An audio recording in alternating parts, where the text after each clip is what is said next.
మంత్రి పొంగులేటి శ్రీనివాసరెడ్డి మీడియాతో మాట్లాడుతున్నారు. లైవ్ లో చూద్దాం. సంబంధించిన వ్యవస్థని కూడా మీ ముందు ఉంచపోతాం. మిగిలిన జిల్లాలకు సంబంధించిన అన్ని కూడా అదే వ్యవస్థతో, అంటే ఇంక మేము ఫైనల్ గా దాన్ని చూడాల్సి ఉంది. చూసిన తర్వాత మిగతా అన్ని సింగిల్ స్ట్రెచ్ లో చేస్తాం.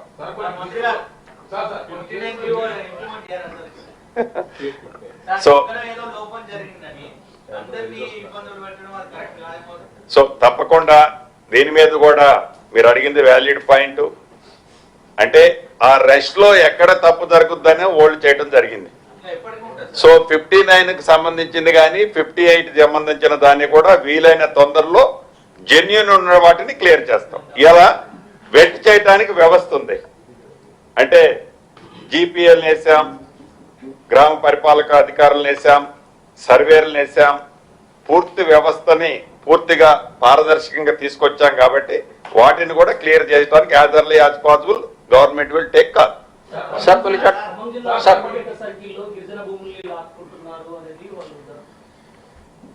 ఇందిరమ్మ ప్రభుత్వం అంటే, పేదోడు ప్రభుత్వం అంటే గిరిజనుల పక్షపాతి ప్రభుత్వం, పేదోడు పక్షపాతి ప్రభుత్వం, దళితుల పక్షపాతి ప్రభుత్వం.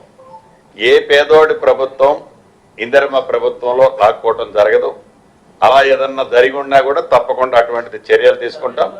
ప్రభుత్వానికి సంబంధించిన స్థలం ఏదో కాగితాలు చూపించి, ఆధారరహితమైన కాగితాలు చూపించి ఈ భూమి నాది అని టెంట్ వేస్తే అది ఎంతవరకు సమంజసమో నా మీడియా మిత్రులు చెప్పాలి. తప్పకుండా మీరు చెప్పిన స్పెసిఫిక్ కేసుని 1-2 ఏడని ఉంటే వాటిని స్పెసిఫిక్ కూడా ఎంక్వైరీ చేయించి నిజాన్ని ఏంటో నిర్ధారించుకున్న తర్వాత వాటిని క్లియర్ చేస్తాం.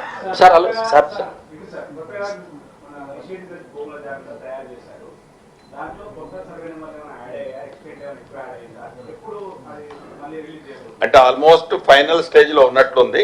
నాకు తెలిసి ఇంకొక వీక్ డేస్ టైం పడుతుంది అనుకోండి.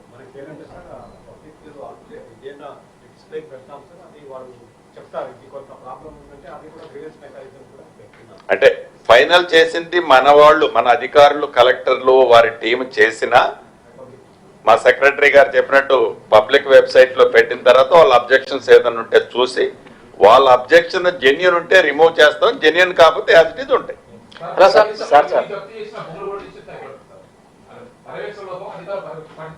సో అటువంటిది ఏదన్నా మీ నోటీస్కి వస్తే తప్పకుండా ఇవ్వండి అన్న. వాటిని తప్పకుండా ప్రొటెక్టెడ్ లిస్ట్ లో ఈ ప్రభుత్వం పెట్టుద్ది. చేసిన అధికారి మీద చర్యలు కూడా తీసుకుంటాం. సార్, తెలంగాణలోనే గతంలో ఈనాడు చట్టం రద్దు చేసి సీలింగ్ యాక్ట్ వచ్చింది. అంతకుముందు గవర్నమెంట్ దాన్ని తెచ్చింది. ఇప్పుడు భూభారత్ తీసుకొచ్చారు. అంటే ఎవరు గవర్నమెంట్ ఉంటే వాళ్ళు తెచ్చుకోవడం, దాంట్లో పెద్ద ఎత్తున ల్యాండ్ స్కామ్ జరుగుతున్న ఆరోపణలు అనిపిస్తుంది. అంటే ఇక్కడ నా మీడియా మిత్రులు కపుల్ ఆఫ్ మెంబర్స్ ఉన్నారు. మీరు గుండె మీద చేసుకొని చెప్పండి. ధరణితో భూభారత్తో కంపారిజన్ మీకు తెలియంది కాదు.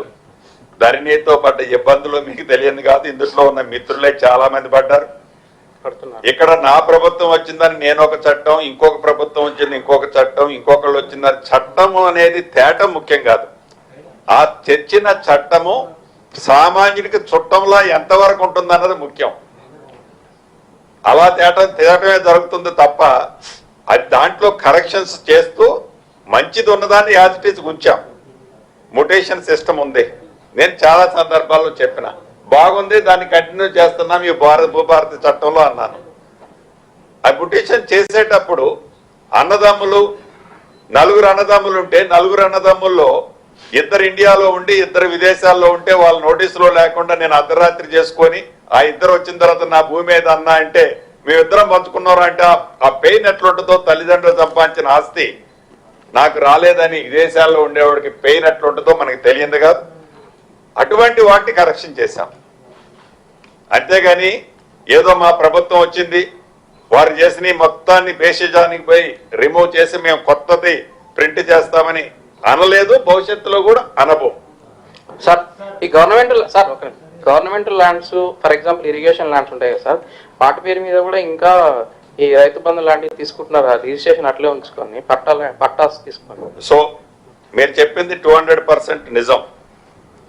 నాగార్జున సాగర్ నియోజకవర్గంలో పైలట్ గా ఒక మండలాన్ని, ఏ మండలం, తిరుమలగిరి మండలాన్ని చేస్తే సుమారు 6000 ఎకరాలు మనం సర్వే చేస్తే సుమారుగా 900 ఎకరాలు ప్రభుత్వ స్థలానికి ఆనాటి ఇచ్చిన పాస్బుక్ల్లో రైతు బంధు ఆనాటి ప్రభుత్వం ఇచ్చిన స్కీములో తీసుకున్న మాట వాస్తవం.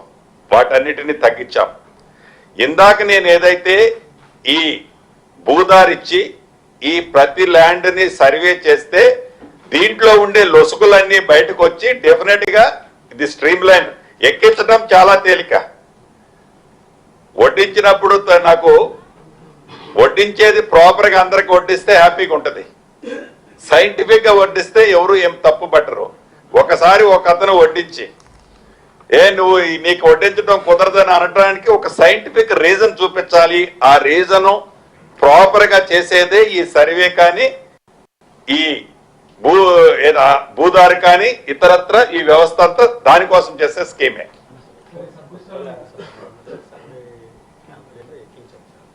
భవిష్యత్తులో మా సెక్రటరీ గారు చెప్పినట్టు ఈ సర్వే అనేది పూర్తయిన తర్వాత ఒక కంప్లీట్ ఒక కట్ ఆఫ్ డేట్ పెట్టుకున్న తర్వాత మళ్ళీ వితౌట్ సర్వే మ్యాప్ లేకుండా ఒక్క సెంటు భూమి కూడా రికార్డులోకి ఎంటర్ చేసేది ఉండదు. అప్పుడే ఇది స్ట్రీమ్ లైన్ అవుతుంది. అంటే ఒక భూమిని సర్వే ఆన్లైన్ లో ఎక్కించాలి అంటే అసలు ఆ భూమి ఎక్కడుందో తెలియకుండా ఎక్కించడం అంటే ఇటువంటి బూతులే దొరుకుతాయి. ఆ లోపు దొంగలు అనుకుంటే సరే వీలైనంత వాటిని కూడా అందుకే కదా అన్నవాళ్ళు మీరు అన్న ఇచ్చేస్తున్నారు అది చేస్తున్నారు మీరు రిలీజ్ చేయాలంటే 58, 59 ఉంది. తొందరపడి చేసిన తర్వాత డాక్యుమెంట్ క్యాన్సిల్ చేసే రైట్ అది కేంద్ర ప్రభుత్వంలో యాక్ట్ లో ఉంది. ఒక డాక్యుమెంట్ రిజిస్ట్రేషన్ అయితే రిజిస్ట్రేషన్ డాక్యుమెంట్ ని మళ్ళీ నో ఆ డాక్యుమెంట్ ని క్యాన్సిల్ చేసే రైట్ నాకు కూడా లేదు.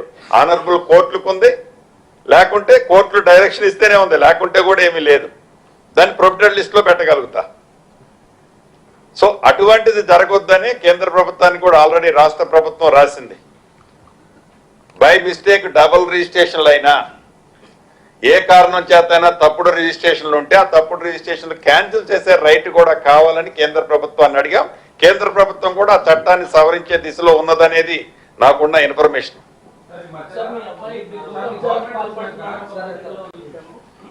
చెప్తాను మీరు అడిగిన దానికి కూడా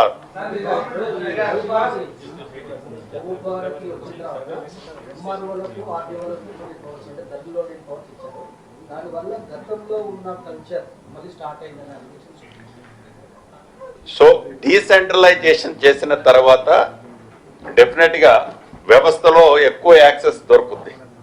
ఈ యాక్సెస్ దొరికిన దాంట్లో ఇందాక అన్నట్లు ఇంట్లోకి ఎలకని దూరిందని మీరు ఇంటికి నొప్పి పెడతారా అన్నట్లు నొప్పి పెట్టడం, కానీ దాన్ని ఎట్లా కంట్రోల్ చేయాలనో క్రాస్ అండ్ చెకింగ్ కూడా ఆల్రెడీ డెవలప్ అవుతుంది. దాన్ని కూడా పర్ఫెక్ట్ గా కంట్రోల్ చేస్తా. మీ నోటీస్కి ఏదన్నా వచ్చింది కూడా తప్పకుండా చెప్పండి. ఇందాక అన్నా మీరేదో అడుగుతున్నారు చెప్పండి. అన్నేదో అడుగుతున్నాడు, ఒక్క నిమిషం ఉండేవే. మీరిద్దరు ఒకటే కదా, మీకు అందరూ తెలుసు. కానీ అన్నగారు బాంబులు నా అబ్బాయికి పడ్డదా, నా మీద పడ్డదా, లేకుంటే ఆ రాసిన వాళ్ళ మీద పడ్డదా డెఫినెట్ గా తెలుస్తుంది. బాంబులు అనేది ఏంది, నా కొడుకు ఎటువంటి వ్యాపారం చేస్తాడు ఏంటి అనేది నిజము నిదానంగా నిలకడమే తెలుస్తుంది. ఏదో నాకు తోసింది 1 సెకండ్ అన్న, నాకు తోసింది, నాకు కళ్ళలోకి వచ్చింది. ఇవాళ ఏదైతే గ్లోబల్ సమ్మిట్ ఇదంతా జరుగుతుంది, దీనికి తగ్గ కౌంటర్ నా పేపర్లో పేజీలన్నీ ఖాళీగా ఉన్నాయి, నా ఛానల్లో న్యూసే లేదు. ఇదంతా కవర్ చేయాలంటే ఏదో ఒక ఐటమ్ ప్రిపేర్ చేయాలని ఏదో ఒక ఐటమ్ ప్రిపేర్ చేసి ఫ్రంట్ పేజీలో రాసుకున్నంత మాత్రంలో నిజం అనేది ఎప్పుడూ మారిపోదు, మార్చబడదు కూడా. డెఫినెట్ గా ఏదున్నా ఎవ్రీథింగ్ ఈజ్ విజిబుల్.